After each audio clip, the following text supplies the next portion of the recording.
Private hospital ਦਾ bill insurance cover ਕਰੂਗੀ ਕਿ ਨਹੀਂ।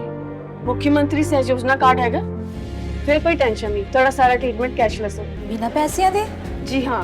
ਹਰੇਕ ਨਾਗਰਿਕ ਜਿਹੜਾ ਹੈ ਉਹ ਮੁੱਖ ਮੰਤਰੀ ਸਿਹਤ ਕਾਰਡ ਜਦੋਂ ਬਣ ਗਿਆ ਤਾਂ ਉਹ 10 ਲੱਖ ਰੁਪਏ ਦਾ ਮੁਫਤ ਤੇ ਕੈਸ਼ਲੈਸ ਜਿਹੜਾ ਇਲਾਜ ਕਰਾਉਣ ਦੇ काबिल भी होगा, एलिजिबल भी होगा। पंजाब सरकार लेकर आई है दुनिया की पहली सेहत योजना। अब पैसे के कारण पंजाब का कोई भी नागरिक बढ़िया इलाज से वंचित नहीं रहेगा। सेहत का हक सबके लिए। नमस्कार, 4 PM में आप सभी का स्वागत है और मैं हूं आपके साथ आकांक्षा यादव। दोस्तों, क्या आपने गौर किया कि संसद में प्रधानमंत्री नरेंद्र मोदी कुछ बदले से नजर आए जब विपक्ष की एक आवाज ने 56 इंची सीने के दावे को चुनौती दे दी है। दरअसल बीते दिनों संसद में जो पल देखने को मिला वो भारतीय लोकतंत्र के इतिहास में एक बड़े बदलाव का संकेत दे रहा है। राज्यसभा में राष्ट्रपति के अभिभाषण पर धन्यवाद प्रस्ताव के दौरान जो कुछ भी हुआ उसने साफ कर दिया है कि अब विपक्ष न केवल एकजुट है बल्कि वो प्रधानमंत्री नरेंद्र मोदी के एकाधिकार और उनकी भाषण शैली को सीधी चुनौती देने की स्थिति में आ गया है। इस पूरे ही घटनाक्रम को अगर गहराई से देखा जाए दोस्तों, तो इसमें इंडिया गठबंधन की मजबूती और प्रधानमंत्री नरेंद्र मोदी के आत्मविश्वास में आती कमी साफ तौर पर दिखाई देती है। दरअसल संसद के भीतर इंडिया गठबंधन ने जिस तरीके की एकजुटता दिखाई है उसने सत्ता पक्ष को हैरान कर दिया है, जिसके बाद से कहा जा रहा है कि ये वो दौर नहीं है जब विपक्ष बिखरा हुआ था और प्रधानमंत्री की हर बात को चुपचाप स्वीकार कर लिया जाता था। जैसे ही प्रधानमंत्री ने राज्यसभा में बोलना शुरू किया, पूरा विपक्ष एक सुर में खड़ा हो गया और तानाशाही नहीं चलेगी, एलओपी को बोलने दो के नारे से पूरा सदन गूंज उठा। ये एकजुटता केवल शोर शराबा नहीं था दोस्तों, बल्कि ये संदेश था कि अब विपक्षी दल एक दूसरे के साथ कंधे से कंधा मिलाकर खड़े हैं और सरकार की मनमानी को बर्दाश्त नहीं करेंगे।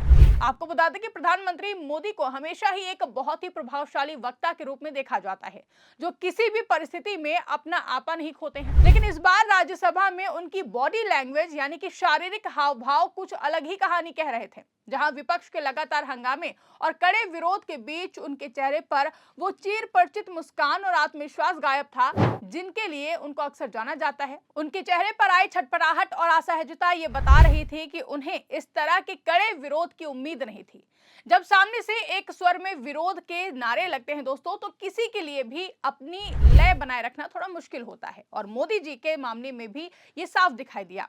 वो थोड़े से नर्वस थे। सबसे पहले आप ये वीडियो देखिए जब राज्यसभा में प्रधानमंत्री अपने धन्यवाद प्रस्ताव के दौरान विपक्ष के सामने नर्वस दिखाई दिए। आदरणीय सभापति जी,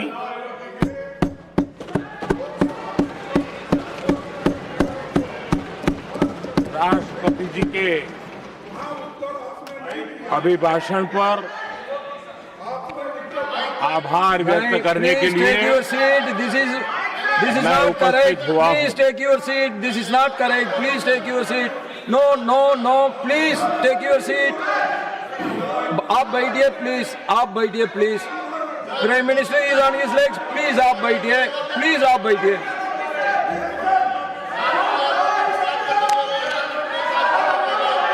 आदरणीय सभापति जी, इस धन्यवाद प्रस्ताव पर समर्थन के लिए इस सदन में अपनी भावनाओं को व्यक्त करना मैं अपना सौभाग्य मानता हूं। आदरणीय सभापति जी, विकसित भारत की यात्रा में बीते वर्ष देश के तेज प्रगति से विकास के वर्ष रहे हैं। Nothing will go on record except Prime Minister's जीवन के हर क्षेत्र में, समाज के हर वर्ग को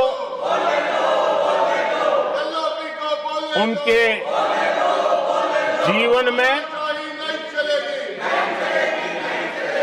परिवर्तन का एक कालखंड रहा है। एक सही दिशा में तेज गति से देश आगे बढ़ रहा है। तो देखा आपने कि कैसे पीएम मोदी के चेहरे की रंगत गायब है। यानी दोस्तों, तस्वीर साफ है और सच भी सामने है कि संसद में पीएम मोदी का वो पुराना आत्मविश्वास गायब था जब पूरा इंडिया गठबंधन एक साथ खड़ा हुआ।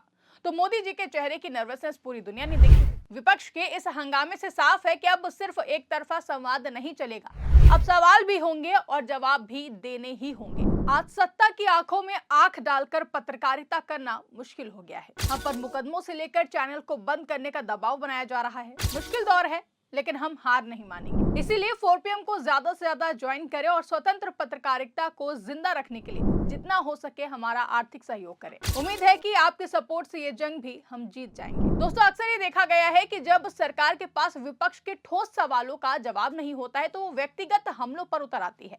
प्रधानमंत्री द्वारा मल्लिकार्जुन खड़गे की उम्र का मजाक उड़ाना इसी बात का प्रमाण माना जा रहा है।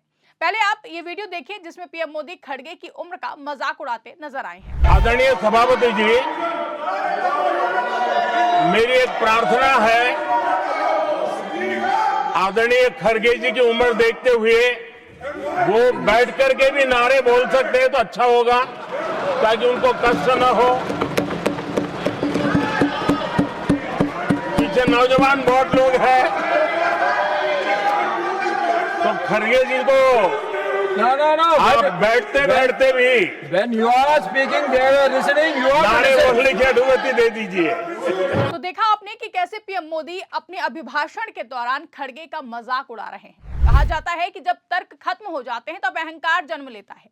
राज्यसभा में विपक्ष के नेता मल्लिकार्जुन खड़गे की उम्र का मजाक उड़ाना न केवल असंसदीय है बल्कि प्रधानमंत्री की हताशा को भी दर्शाता है। एक वरिष्ठ नेता के प्रति इस तरह की टिप्पणी ये दिखाती है दोस्तों कि विपक्ष के बढ़ते दबाव ने प्रधानमंत्री को रक्षात्मक होने पर मजबूर कर दिया है। ये तंज दरअसल उनकी अपनी परेशानी को छिपाने का एक जरिया था। वो ये दिखाने की कोशिश कर रहे थे कि वो अभी भी नियंत्रण में है, लेकिन उनकी नजरों का बार बार इधर उधर घूमना कुछ और ही बयां कर रहा था। सदन में जब विपक्ष ने वॉकआउट किया तब जाकर प्रधानमंत्री ने राहत की सांस ली। ये इस बात का सबूत है कि मोदी जी केवल तभी सहज महसूस करते हैं जब उनके सामने कोई चुनौती ना हो। वीडियो को देखकर पता चलता है कि उन्होंने अपने भाषण का एक बहुत ही छोटा हिस्सा देश की वर्तमान उपलब्धियों पर दिया है। बाकी समय वो कांग्रेस के पिछले 70 सालों के इतिहास को कोसने और पुरानी यादों को कुरेदने में ही बिताते रहे, जो कि ये दिखाता है दोस्तों कि 12 साल के शासन के बाद भी प्रधानमंत्री के पास भविष्य का कोई ठोस रोड मैप नहीं है, बजाय इसके कि वो केवल कांग्रेस की आलोचना करने का सहारा ही ढूंढते रहते हैं। प्रधानमंत्री ने भारत को ग्लोबल साउथ विकासशील देशों की आवाज बताया, लेकिन इंडिया गठबंधन और जानकारों ने इसकी पोल खोल कर रख दी है। अगर भारत वास्तव में ग्लोबल साउथ का नेता है तो वो अमेरिका के दबाव में ईरान जैसे महत्वपूर्ण साथी के मुद्दे पर चुप क्यों है? चाबहार पोर्ट और जो कि भारत के व्यापार के लिए संजीवनी था, आज अमेरिकी प्रतिबंधों की भेंट चढ़ गया है और सरकार बेबस है। अमेरिका द्वारा भारतीय ट्रेडर्स पर लगाए गए 18% टैरिफ पर प्रधानमंत्री की चुप्पी ये सवाल खड़ा करती है कि क्या हम वास्तव में एक स्वतंत्र और मजबूत विदेशी नीति का पालन कर रहे हैं या सिर्फ अपनी पीठ खुद ही थपथपा रहे हैं। कुल मिलाकर दोस्तों, संसद का ये सत्र इंडिया गठबंधन के लिए एक बड़ी जीत की तरह उभरा है, जहां विपक्ष ने ये साबित कर दिया है कि संख्या बल से ऊपर उठकर अब उनके पास संकल्प बल है। प्रधानमंत्री मोदी की घबराहट ये साफ संकेत देती है कि अब एक तरफा संवाद का दौर खत्म हो चुका है। अब संसद में सवाल पूछे जाएंगे, जवाब मांगे जाएंगे और सरकार को हर कदम पर घेरा जाएगा। ये मजबूत विपक्ष ही भारतीय लोकतंत्र की असली खूबसूरती है, जिसने आज देश भर में अपनी पीठ थपथपाने वाले मोदी जी को भी सोचने पर मजबूर कर दिया है। फिलहाल दोस्तों, क्या आपको लगता है कि एकजुट विपक्ष अब सरकार को झुकने पर मजबूर कर देगा? आपकी क्या राय है? कमेंट करके हमें जरूर बताइएगा। फिलहाल की इस खबरों में बस इतना ही। अगर वीडियो पसंद आई तो वीडियो को ज्यादा से ज्यादा लाइक और शेयर करना ना भूलें। चैनल पर नए हैं तो चैनल को सब्सक्राइब जरूर कर लें और देखते रहिए 4PM न्यूज नेटवर्क।